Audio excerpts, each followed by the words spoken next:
Dear students, after discussing about the inter-process communication, now let us have a discussion about process scheduling. Here, as we are already discussing, keep on that CPU can handle n number of processes together. So there may be one process being executed at a time or n processes may be being executed at a time, but for every process the operating system what you are using is going to create a PCB, process control block. With the help of this process control block and process table, n number of processes can be executed at a time. But here, when we are going to discuss these n number of processes at a time or n number of processes simultaneously, we have a question here: which process can be executed first and which process can be executed next, like that. For this purpose means to manipulate, to start executing, to make all the processes in a particular sequence, we will use different types of CPU scheduling algorithms. Each CPU scheduling algorithm will have its different properties, and the choice of a particular algorithm may do a favor to one class of processes over another. Means if say, I'm not discussing about all the scheduling algorithms in today's class, where there are I think 5 types of scheduling algorithms which we will discuss in our previous class. But here, how to choose which algorithm? Which algorithm can do what benefits to the CPU, and these benefits on based on what criteria these benefits can be done. So for the selection of CPU algorithm or for getting more benefit, whatever it is, there are certain criterias we have to consider and select for these CPU algorithms. The various criterias that are to be considered are CPU utilization, throughput, turnaround time, waiting time, response time. So by keeping these 5 criteria in mind, we will choose different types of CPU scheduling algorithms. So before having a discussion about different types of CPU scheduling algorithms, let us have a small discussion about all these 5 criteria. The first one is CPU utilization. What do you mean by CPU utilization, and when can you say that the CPU utilization is 100% perfect? In general, what do you mean by CPU utilization means your processor, your CPU should be always busy. If you can make your CPU maximum busy, then you are succeeded in the concept of CPU utilization. So generally everywhere a CPU utilization may be starts from 0 to 100%. So if it is 0% means your CPU is not at all utilizing, it is sitting idle. If it is 100% means your CPU is perfectly utilizing. So by selecting those different types of algorithms, we can measure or we can calculate the CPU utilization. So in real time systems, generally a CPU utilization can be from 40% to 90%. So 40% will be in light loaded systems and 90% will be heavily used systems. That is called as CPU utilization. Within a word I am repeating, by keeping your CPU busy continuously for maximum of the time, then your CPU utilization will be increased. So how much time you keep your CPU busy, that much CPU utilization will be improved. So then the next one is throughput. So what is the throughput? If the CPU is busy in executing process, we can have a measure that per unit. Here unit means it may be 1 second, 1 minute, 1 hour, whatever it is. Per a certain period of unit, how many number of processes are completed by the CPU is called as throughput. I am repeating, throughput means the number of processes that are completed by the CPU for a certain period of time. So sometimes, say if you measure a minute, in a minute how many processes are completed by CPU, or somebody may have the scale factor as an hour. Per an hour, how many processes are completed by the CPU. So definitely you see, if the throughput is high, the CPU will be perfectly used.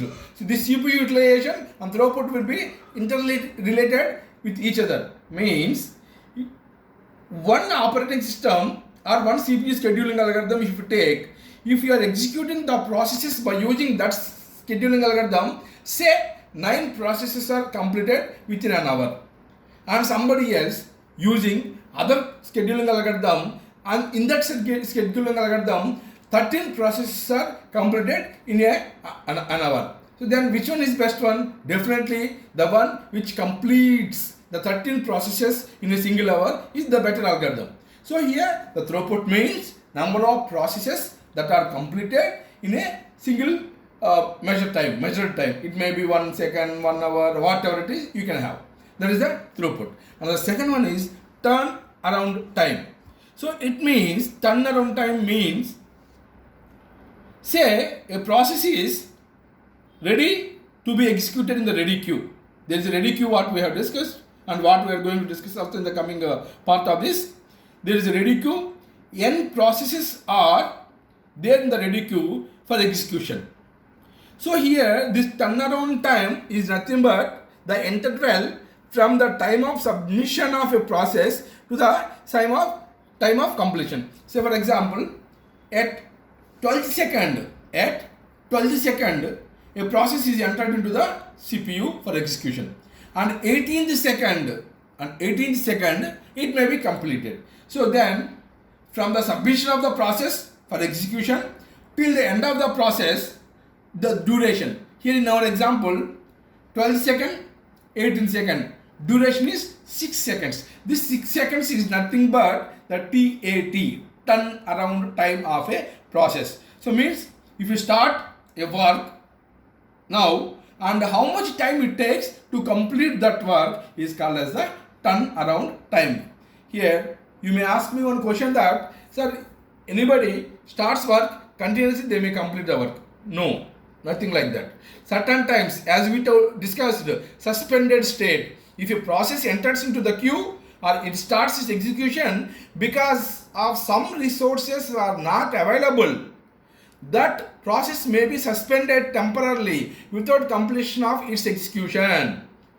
And after some time, after getting the resources back, it starts its execution again. So the completion time or the turnaround time may not be a continuous process. There may be some breaks also there from the starting of the process till the end of the process due to certain resources are not available. So calculating a turnaround time is nothing but when the process starts its execution and at what time it is completed are both required, and the difference between these two is called as a turnaround time. The next one is waiting time. Just now we have discussed. The CPU scheduling algorithm does not affect the amount of time during which process executes or does I/O. Means, as we told, there are various scheduling algorithms we need to choose, but here the scheduling algorithms what we choose are irrespective of the process waiting time. Means a process entered into the job queue. So the moment it enters into the job queue, there is no guarantee that it is going to execute.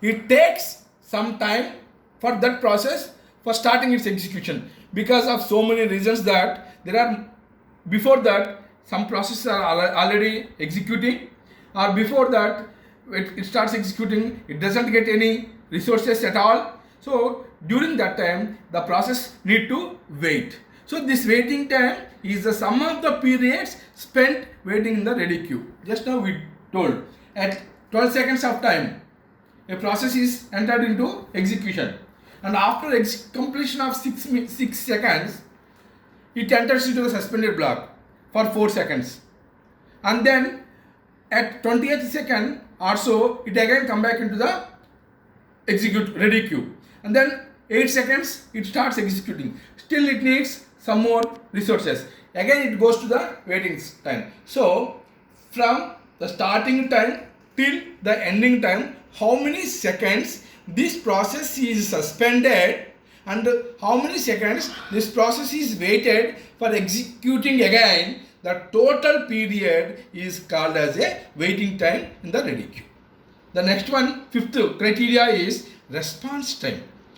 So some interactive systems, the third one, TAT, turnaround time, may not be the best criteria. Why it is not best criteria is, say there is some algorithms which we execute by using priority process. So right now I am having n processes with each one priority starts from 1 to n. So as I started out, all the processes based on the priority, I have taken the first priority one. Now I am executing the first priority. So the second one will come to the execution after completion of the first priority actually. Then it is very easy to calculate the turnaround time. But sometimes before I complete the execution of the first process, there is one more process may come into the job queue which is having higher priority than the second one. Then immediately after completion of the process 1, we will go to the highest priority one than the second priority. At that time, what will happen about the turnaround time of the second one? It maybe increases. So that's why at certain times we need to bother or we need to consider about the response time. So in an interactive systems, the turnaround time may not be the best criteria, but often a process can produce some output fairly early and can continue computing the new result while previous results are being in use. Say round robin system. Actually, as I told you, there are some CPU scheduling algorithms which we will discuss in the next class. There, when we take each and every CPU scheduling algorithm with one example, one mathematical example, there we will come to know how to calculate all these CPU utilizations, throughput, turnaround time, waiting time and response time. Then you will more clearly will get into the concept of these are 5 criteria. So the next one is scheduling queues. What are the scheduling queues? Basically, there are 3 types of scheduling queues are there that a particular operating system will maintain. So as we told you, PCB, process control block, will be there for each process. So, and process table will be there for all these process control blocks. So these all PCBs, process control blocks of n processes, are maintained in a process scheduling queues by the operating system. Basically, this operating system maintains 3 process scheduling queues. They are job queue, ready queue, device queue. Job queue means if at this point of time, if 10 processes are ready for execution, the PCBs of all the 10 processes will be maintained in this job queue.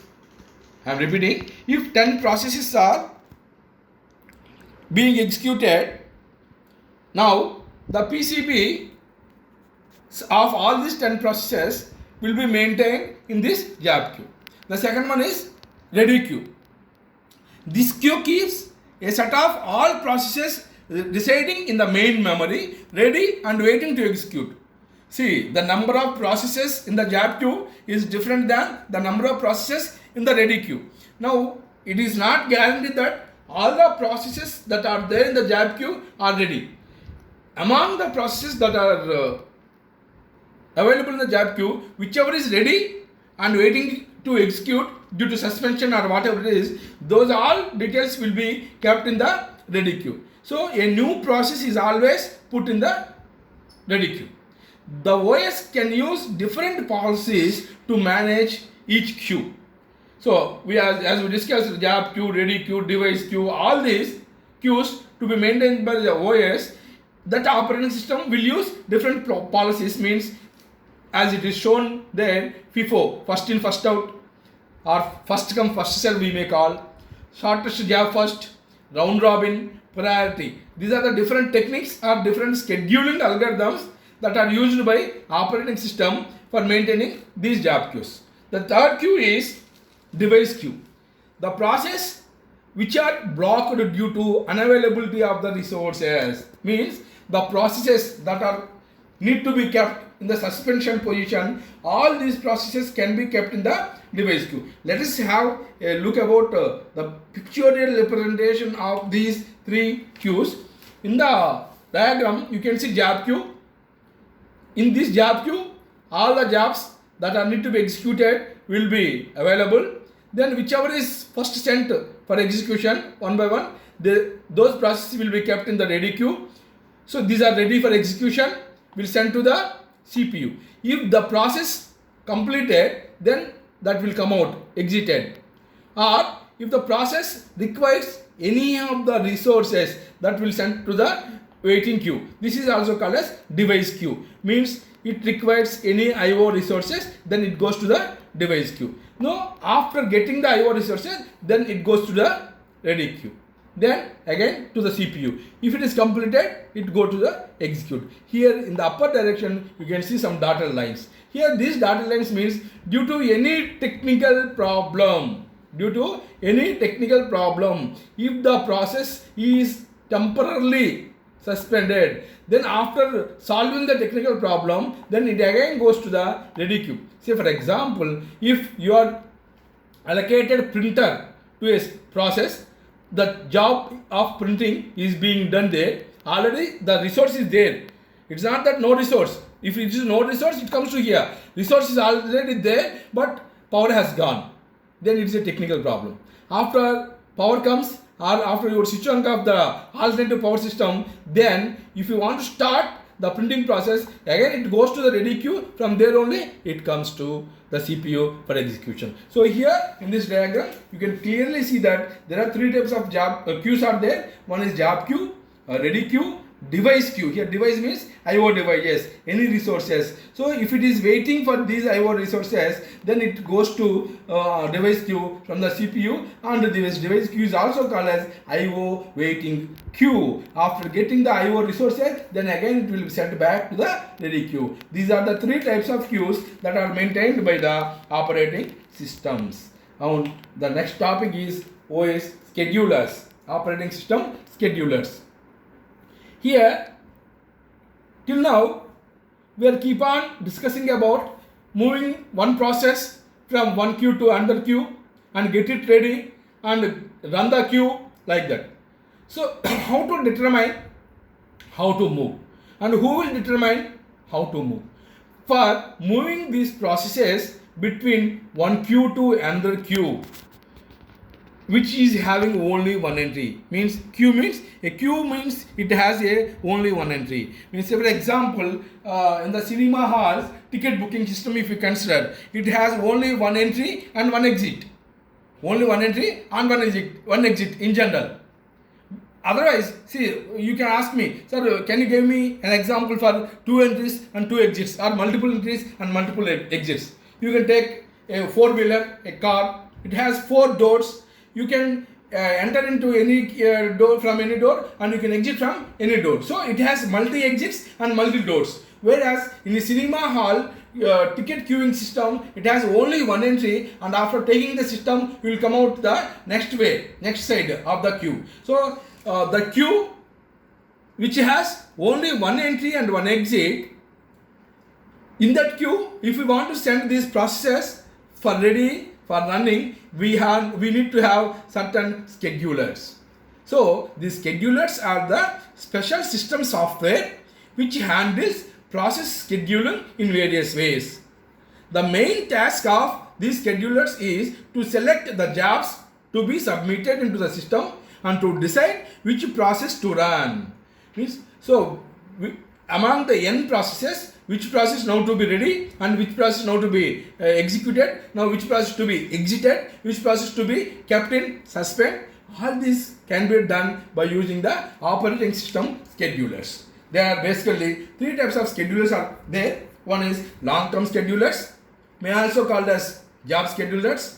Second one, short-term schedulers, may also called as CPU schedulers. Third one, medium time schedulers, also called as mix of both long-term and short-term schedulers. Now let's have a look about each and every one in detail.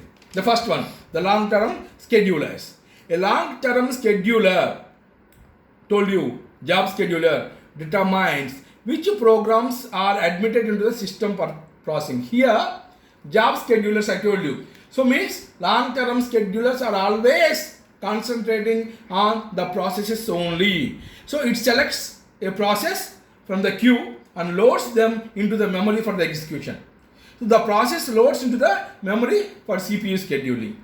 The main objective of these job schedulers are to provide balanced mix of jobs. Provide balanced mix of jobs means if 10 jobs are there for ready execution, no job should wait much time, no job should go to permanently suspended because of more waiting time. So the long-term schedulers will see and will take care about the response time and the turnaround time and the completion time, waiting time of all the jobs. So means if a number of jobs are waiting for long time to complete, say for example there is one job, it needs only 2 seconds to complete its task. But before that there are n number of jobs are there in the queue. So just only for the 2 seconds of work, it needs to wait long time. So such type of problems will be considered by these job schedulers.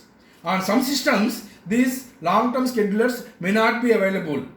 For example, time sharing operating system, no long-term schedulers. Time sharing we have discussed.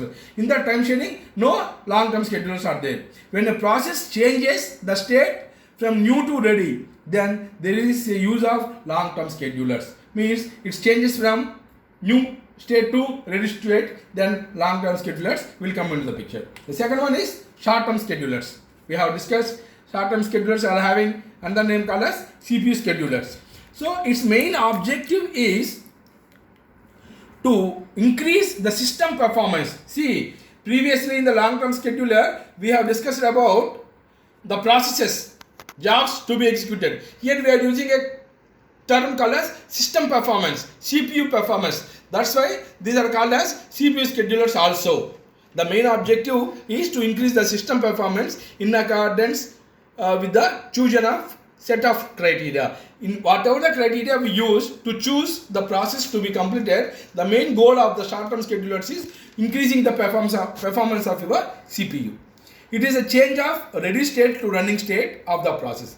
There it is a change of new state to the ready, where long term. But whereas short term, ready to running state. Whichever the processes are ready, they will be sent to the running state in the CPU schedulers. So CPU schedulers selects a process among the processes that are ready to execute, and those processes will be allocated to CPU, one of them. The short-term schedulers are also known as dispatchers. Why they are called as dispatchers is they make the decision of which process to execute next, and that will dispatched from the ready queue onto the running queue. So short-term schedulers are faster than the long-term schedulers. This is about the short-term schedulers. And the third and last one is medium-term schedulers. As we have already discussed, this is mixture of both short-term and long-term. So where comes into the picture, we mean, say for example, what I told you, long-term schedulers and short-term schedulers. So from new to ready, short-term. From ready to execute, long-term. Say once a process comes into the execution, and if it goes to suspend state, then again it go to the new state, then comes to the ready, comes to the running. So here, in this case of suspension, again both the short and long term schedulers are need to execute, whether it can send to the new state because of non-availability of the resources, or if the required resource is available, it can send to the ready state will be decided by this medium term schedulers. So medium term schedulers can change the state from new to ready to execute, or again execute goes to the ready, or execute goes to the new, and again will come back. So it is a mix up of both job schedulers and CPU schedulers. So here we are swapping the processes. Say for example, a process A is executing and needs resources. What it will happen? It went to the waiting position or suspended position. Then process B comes into the picture for execution because we need to increase the CPU utilization. Then we are swapping. The moment process A gets its resources, again process B kept pending, process A go into the execution. So process A and process B are swapping each other for execution. That can be performed by this medium term schedulers. That's why this medium term schedulers is also called as a swapping schedulers. So this medium term scheduler is in charge of handling the swapped out processes. So a running process may become suspended if it makes an IO request. A suspended process cannot make any progress towards the completion. In this condition, to remove the process from memory and to make the space for the other processes, the suspended process is moved to the secondary storage. Here, swapping of two values. If A is 10, B is equal to 20, then if you want to swap these two values, means A becomes 20, B becomes 10, we use a variable called as temporary variable. You might have written a program in your first semester. Like that, the process which is going to the suspended, it's sent to the secondary memory storage, and after the process B is gets executed, the secondary memory will be again sent back to the main memory. So here the secondary memory storage is using as your temporary variable. So this process is called as swapping, and the process is said to be swapped out or rolled out. The swapping may be necessary to improve the process mix. Means your CPU utilization can maybe highly increased, throughput is increased, turnaround time is increased by using the medium term schedulers. With this, we have completed our today's session, and our next class we will discuss the most important topic called as CPU scheduling algorithms. Thank you, Nanda.